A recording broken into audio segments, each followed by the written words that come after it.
ایک ظالم باپ نے جائیداد کے تنازع میں اکلوتے بیٹے بہو اور پوتیوں کو زندہ جلا ڈالا۔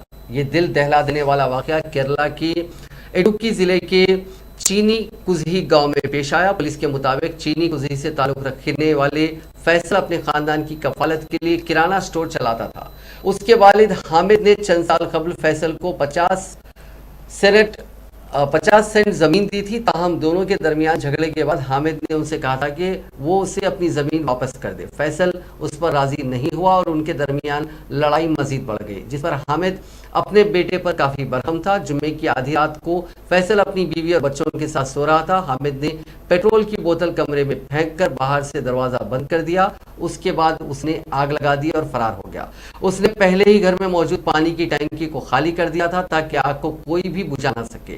فیصل کے گھر والوں نے نیند سے بیدار ہو کر آگ دیکھی اور جان بچانے کے لیے باتھ روم میں پناہ لی۔ اس کے باوجود وہ آگ سے بچ نہیں سکے اور آگ نے کمرے کے بعد باتھ روم تک پہنچ گئی، جس کی وجہ سے ایک ہی خاندان کے 4 افراد زندہ جل کر فوت ہو گئے، جن میں فیصل، اس کی بیوی اور 2 کمسن بیٹیاں شامل ہیں۔ پولیس نے اس واردات میں باپ حامد کو گرفتار کر لیا اور حامد نے اپنے جرم کو قبول کر لیا۔